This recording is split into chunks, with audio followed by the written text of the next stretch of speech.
Hello दोस्तों, मैं आप सभी का स्वागत करती हूँ अपने चैनल कहानी विद कौर में। आज जो मैं आपको कहानी बताने जा रही हूँ वो मुंशी प्रेमचंद के द्वारा लिखी हुई कहानी है, जिसका शीर्षक है दूसरी शादी। और अगर अभी तक आपने मेरे चैनल को सब्सक्राइब नहीं किया है तो प्लीज़ आप मेरे चैनल को सब्सक्राइब कर लें और वीडियो अच्छी लगे तो उसे लाइक भी करें। तो आइए कहानी शुरू करते हैं। जब मैं अपने 4 साल के लड़के राम स्वरूप को गौर से देखता हूँ तो ऐसा मालूम होता है कि उसमें वह भोलापन और आकर्षण नहीं रहा कि जो 2 साल पहले था। वह मुझे अपने सुर्ख और रंजीदा आंखों से घूरता हुआ नजर आता है। उसकी इस हालत को देखकर मेरा कलेजा कांप उठता है और मुझे वह वादा याद आ जाता है जो मैंने 2 साल हुए उसकी माँ के साथ किया, जबकि वह मृत्यु शैया पर किया था। आदमी इतना स्वार्थी और अपनी इंद्रियों का इतना गुलाम है कि अपना फर्ज किसी किसी वक्त ही महसूस करता है। उस दिन जब डॉक्टर नाउम्मीद हो चुके थे, उसने रोते हुए मुझसे पूछा था, क्या तुम दूसरी शादी कर लोगे? जरूर कर लेना। फिर चौंक कर कहा, मेरे राम का क्या बनेगा? उसका ख्याल रखना अगर हो सके। मैंने कहा, हाँ हाँ, मैं वादा करता हूँ कि मैं कभी दूसरी शादी नहीं करूँगा और राम स्वरूप तुम उसकी फिक्र ना करो। क्या तुम अच्छी नहीं होगी? उसने मेरी तरफ हाथ फेंक दिया, जैसे कहा, लो अलविदा। 2 मिनट बाद दुनिया मेरी आंखों में अंधेरी हो गई। राम स्वरूप बेमाँ का हो गया। 2-3 दिन उसको कलेजे से चिपटाए रखा। आखिर छुट्टी पूरी होने पर उसको पिताजी के हवाले करके फिर अपनी ड्यूटी पर चल गया। 2-3 महीने दिल बहुत उदास रहा नौकरी की, क्योंकि उसके सिवा चारा न था। दिल में कई मंसूबे बांधता रहा। 2-3 साल नौकरी करके रुपए लेकर दुनिया की सैर को निकल जाऊंगा। यहाँ घूमूंगा, वहाँ घूमूंगा। अब कहीं दिल नहीं लगता। घर से खत बराबर आ रहे थे कि फलाना फलाना जगह से नाते आ रहे हैं। आदमी बहुत अच्छे हैं, लड़की अकल की तेज है और खूबसूरत है।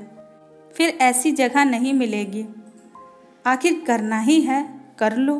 हर बात पे मेरी राय पूछी जाती थी, लेकिन मैं बराबर इनकार किए जाता था। मैं हैरान था कि इंसान किस तरह दूसरी शादी पर आमादा हो सकता है, जबकि उसकी सुंदर और प्रतिप्राण स्त्री को, जो कि उसके लिए स्वर्ग की एक भेंट थी, भगवान ने एक बार छीन ली। वक्त बीतता गया। फिर यार दोस्तों के तगाजे शुरू हो गए। कहने लगे, जाने भी दो, औरत पैर की जूती है, जब एक फट गई दूसरी बदल ली। स्त्री का इतना भयानक अपमान, या कह के मैं उनका मुंह बंद कर दिया करता था। जब हमारी सोसाइटी, जिसका इतना बड़ा नाम है, हिंदू विधवा को दोबारा शादी करने की इजाज़त नहीं देती, तो मुझको शोभा नहीं देता है कि मैं दोबारा एक कुंवारी लड़की से शादी कर लूं। जब तक यह कलंक हमारी कौम से दूर नहीं हो जाता, मैं हरगिज कुंवारी तो दूर की बात किसी विधवा से भी ब्याह न करूंगा। ख्याल आया, चलो नौकरी छोड़कर इसी बात का प्रचार करें, लेकिन मंच पर अपने दिल के ख्यालात जबान पर कैसे लाऊंगा? भावनाओं को व्यवहारिक रूप देने में, चरित्र मजबूत बनाने में, जो कहना उसे करके दिखाने में हम में बहुत कमी है। या मुझे उस वक्त मालूम हुआ जब 6 माह बाद मैंने एक कुंवारी लड़की से शादी कर ली। घर के लोग खुश हो रहे थे कि चलो किसी तरह माना। उधर उसी दिन मेरे बिरादरी के 2-3 पढ़े लिखे रिश्तेदार ने डांट बताई, तुम तो कहा करते थे मैं बेवा से ही शादी करूँगा, लंबा चौड़ा व्याख्यान दिया करते थे, और वह तमाम बातें किधर गई? तुम तो एक उदाहरण भी ना रख सके जिस पर हम चल सके। मुझ पर जैसे घड़ों पानी फिर गया। आंखें खुल गई। जवानी के जोश में क्या कर गुजरा। पुरानी भावनाएं फिर उभर आई और आज भी मैं उसी विचारों में डूबा हुआ हूँ। सोचा था नौकर लड़के को नहीं संभाल सकता, औरत ही इस काम के लिए ठीक है। ब्याह कर लेने पर जब औरत घर आएगी तो राम स्वरूप को अपने पास बाहर रख सकूंगा और उसका खासा ख्याल रखूंगा। लेकिन वह सब कुल गलत अक्षर की तरह मिट गया। राम स्वरूप को आज फिर वापस गांव पिताजी के पास भेजने पर मजबूर हूँ। क्यों? या किसी से छिपा नहीं। औरत का अपने सौतेले बेटे से प्यार करना एक असंभव बात है।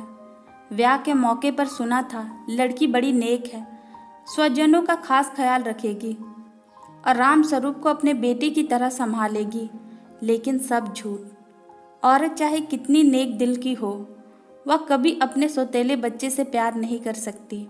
और यह हार्दिक दुख उस वादा तोड़ने की सजा है जो कि मैंने एक नेक बीवी से उसके आखिरी वक्त में किया था। बस इतनी सी थी कहानी। धन्यवाद।